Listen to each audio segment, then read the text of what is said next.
Hello friends. तो पिछले episode में आप लोगों ने देखा था कि चिफॉन सांजी से मदद मांगती है और सांजी चिफॉन की मदद करने के लिए तैयार हो जाता है। अब आइए शुरू करते हैं। एपिसोड की शुरुआत होती है बिग मॉम से, जहां पर बिग मॉम इकोकू सोवर इग्निटी नाम का अटैक यूज करती है, जिससे एक बहुत बड़ा रास्ता बन जाता है। लेकिन लूफी लोग उस अटैक से बचने में कामयाब होते हैं, जिसके बाद लूफी लोग उस रास्ता जो कि बिग मॉम ने बनाया होता है उस पे भागना शुरू करते हैं।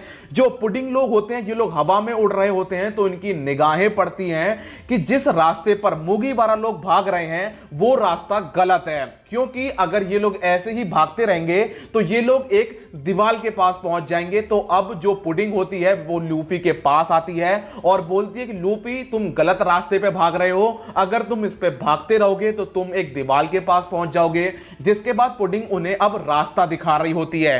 तो कुछ पेड़ पुडिंग को रोकने की कोशिश करते हैं। तो यहां पर पुडिंग एक टेक्निक का यूज करती है जिसका नाम होता है मेमोरी फिलामेंट फ्लैशबैक। इस टेक्निक का यूज करते ही जो पेड़ होते हैं वो रुक जाते हैं। सांजी बोलता है, पुडिंग तुमने क्या किया है? तो यहां पर पुडिंग सांजी को बताती है कि मैंने जिस टेक्निक का यूज किया है उससे इन्हें इनका बीता हुआ समय याद आ गया है। तो अब ये लोग थोड़ी देर के लिए हमें परेशान नहीं करेंगे और जो ममा है वो इन्हें कंट्रोल नहीं कर पाएगी। तो अब क्या होता है कि जो सांजी होता है वो पुडिंग की तारीफ करता है। तो पुडिंग बोलती है कि मैं तुम्हें जान से मार दूंगी। अब पुडिंग लोग सीड्यूसिंग वुड से बाहर निकल जाते हैं और ये लोग मुगीवारा लूफी को रास्ता दिखा देते हैं। अब जब पुडिंग लोग आगे बढ़ते हैं तो सांजी की नजर पड़ती है चॉपर और ब्रुक के ऊपर, जो कि चारों तरफ से घिरे होते हैं। तो चिफॉन सांजी से बोलती है, क्या तुम इनका मदद करना चाहते हो? तो सांजी बोलते हैं कि नहीं, हम लोग आगे चलते हैं, ये लोग बहुत ही ज्यादा कमाल के हैं।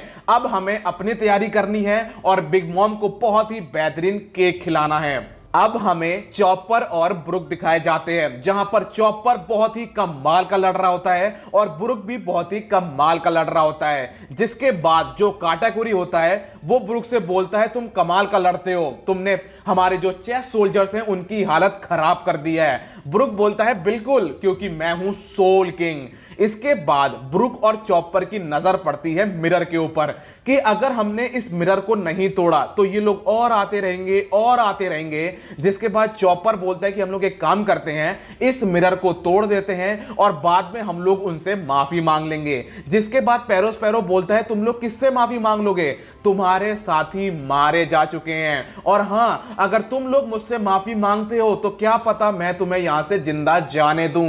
जिसके बाद ब्रुक बोलता है, तुम क्या कह रहे हो? मैं तुम्हें एक बात बता देता हूं कि हम लोग हार मानने वाले नहीं हैं। दूसरी चीज, हमारे दोस्त ठीक हैं। तीसरी चीज, मुझे बस तुम्हें इस शिप से निकालना है क्योंकि सनी हमारी है। और इसके बाद ब्रुक पैरोस्पैरो के ऊपर हमला कर देता है, लेकिन पैरोस्पैरो ब्रुक को रोक देता है और बोलता है कि मैं तुझे अपने हाथों से मारूंगा। फिर हमें बिग मॉम दिखाई जाती है जो कि वेडिंग केक चिल्ला रही होती है। फिर हमें पेड्रो दिखाया जाता है जो बोलता है कि हम लोग बाहर तो निकल जाएंगे, लेकिन क्या हम लोग पुडिंग के ऊपर भरोसा कर सकते हैं? क्या वो हमारी तरफ है? जिम्बे बोलता है कि अभी हम लोग उस पर भरोसा नहीं कर सकते हैं, तो हमें चौकन्ना रहना होगा। इसके बाद बिग मॉम जो है लूफी लोगों के ऊपर हमले कर देती है। हमले काफी ज्यादा पावरफुल होते हैं। इसके बाद हमें दिखाया जाता है प्रोमेथियस जो कि जियोस को डांट रहा होता है कि तू पागल है क्या? अपने साथियों के ऊपर कौन हमला करता है? जियोस बोलता है कि मुझे माफ कर दो, लेकिन वो सब मैंने अपनी मर्जी से नहीं किया था।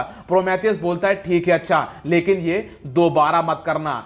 इसके बाद जो बिग मॉम होती है वो इनके ऊपर हमला कर देती है, लेकिन लूफी लोग बच जाते हैं। बिग मॉम इन्हें पकड़ नहीं पा रही होती है। जिसके बाद बिग मॉम प्रोमेथियस को बुलाती है और वो हेवनली फायर से लूफी लोगों के ऊपर हमला कर देती है। फिर हमें ब्रुक और पैरोस्पैरो की बैटल दिखाई जाती है, जहां पर ब्रुक अब थोड़ा सा थकने लगता है।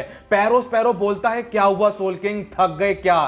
तभी ब्रुक गोवट्टे बॉन्ड एंड एवांट नाम का हमला कर देता है पैरोस्पैरो के ऊपर, लेकिन पैरोस्पैरो बहुत आराम से बच जाता है। इसके बाद एक छोटा सा हमला पैरोस्पैरो ब्रुक के ऊपर रख देता है। जिसके बाद वहां पर एंट्री होती है चॉपर की। जिसके बाद पैरोस्पैरो बोलता है, तुम दोनों हो तो कमाल के, क्योंकि तुम दोनों दोनों ने हमारी आर्मी के काफी सारे सोल्जर्स को धर लिया है। ब्रुक बोलता है हम तुम्हें भी धर लेंगे और जो हमारी सनी है उसे हम तुमसे छुड़ा लेंगे। जिसके बाद पेरोस्पेरो बोलता है वाओ क्या शब्द है तुम्हारे, लेकिन क्या तुमने कभी हमारी ताकत और अपनी ताकत के बारे में सोचा है? हमारे पास बहुत सारी आर्मी है, अगर तुम ध्यान से देखोगे तो हमने तुम्हें चारों तरफ से घेर लिया है, तुम्हारे पास भागने के लिए कोई भी रास्ता नहीं है। जिसके बाद चॉपर पेरोस्पेरो के ऊपर हमला कर देता है, लेकिन पेरोस्पेरो कैंडी से रोक देता है चॉपर को और अब वो बताता है कि बेटा मैंने तुझे अपनी कैंडी में पकड़ लिया है और ये कैंडी धीरे धीरे फैलना शुरू करेगी और ये कैंडी तुम्हें नीचे से ऊपर तक कवर कर लेगी।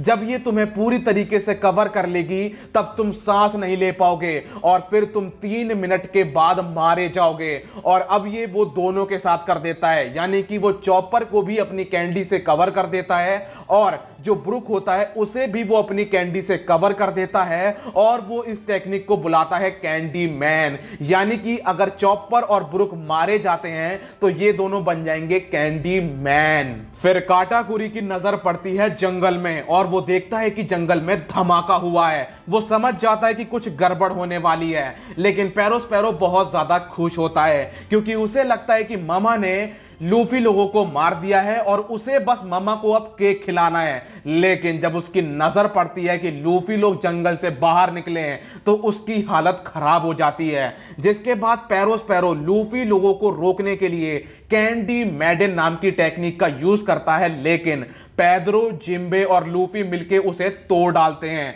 इसके बाद पेरोस्पेरो एक और टेक्निक का यूज करता है जिसका नाम होता है कैंडी मैडन डेकोरेशन, लेकिन लूफी गोमू गोमू नो रेड हॉक से उस टेक्निक को भी तोड़ डालता है। लूफी पेरोस्पेरो के अटैक को फोड़ देता है और अब जो लूफी का रेड हॉक वाला मुक्का होता है वो पेरोस्पेरो की तरफ बढ़ रहा होता है, लेकिन यहां पर काटाकुरी अपने हाथों में आर्मामेंट हाकी की कोटिंग करता है और वो लूफी के मुक्के को रोक देता है और थोड़ी ही देर बाद वो लूफी के मुक्के को ओवरपावर कर देता है। अब लूफी लोगों की दिक्कतें बढ़ जाती हैं क्योंकि इनके पीछे बिग मॉम खड़ी होती है और आगे काटाकुरी खड़ा होता है। तो लूफी को समझ में नहीं आता है कि अब वो क्या करे। तो यहां पर जिम्बे लूफी से बोलता है कि तुम काटाकुरी को मत लो, बाकी मैं संभालता हूं। तो लूफी अब काटाकुरी की तरफ भागना शुरू कर देता है। यहां पर पेद्रो को लूफी के अंदर रॉजर नजर आ रहा होता है और उसे रॉजर की एक बात याद आती है कि रॉजर ने उससे बोला था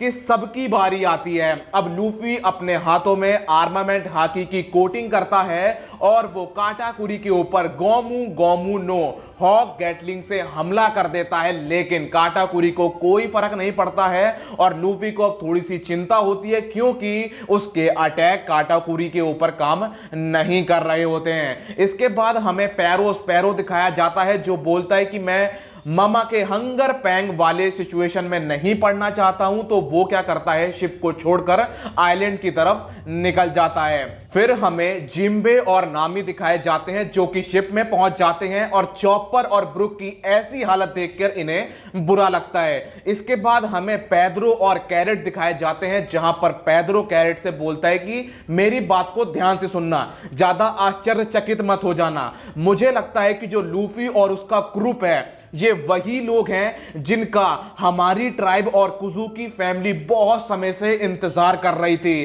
तो हमें इनकी मदद करनी होगी क्योंकि ये वही लोग हैं जो कि दुनिया को उसके सूर्य उदय तक ले जाएंगे। इसके बाद पेरोस्पेरो पहुंच जाता है आइलैंड पे और फिर वो फोन करता है मॉन्टडोर को और वो बोलता है कि पानी में सिक्योरिटी और टाइट कर दो।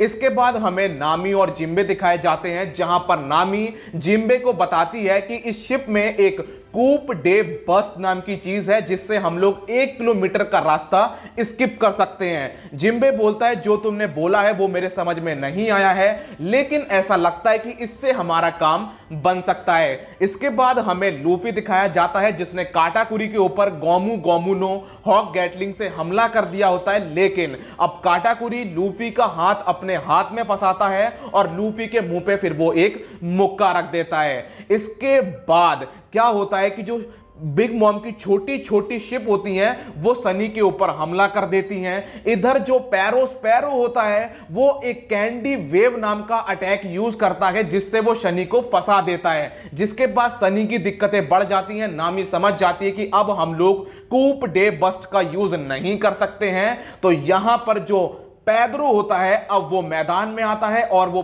स्पैरो से लड़ना शुरू कर देता है।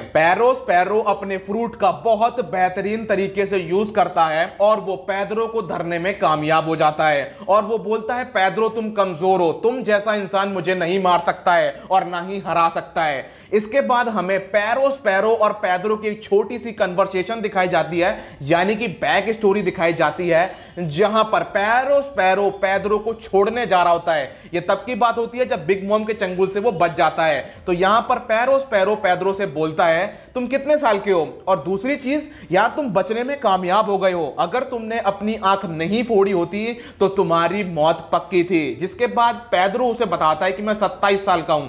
स्पैरो बोलता है तुम 27 साल के हो, 50 साल तुम्हारी जिंदगी से निकाल लिए गए हैं, यानी कि तुम 77 ईयर्स के हो। जिसके बाद स्पैरो बोलता है अब तुम अपने फ्यूचर में क्या करना चाहते हो, तुम कितना जीना चाहते हो। तो यहां पर पेड्रो उसे बताता है कि मैं बस इतना जीना चाहता हूं कि मैं अपनी मौत को चुन सकूं। जिसके बाद स्पैरो बोलता है तुम नॉक्स पायरेट्स के कैप्टन हो ना, ये नॉक्स का मतलब तो अंधेरा होता है।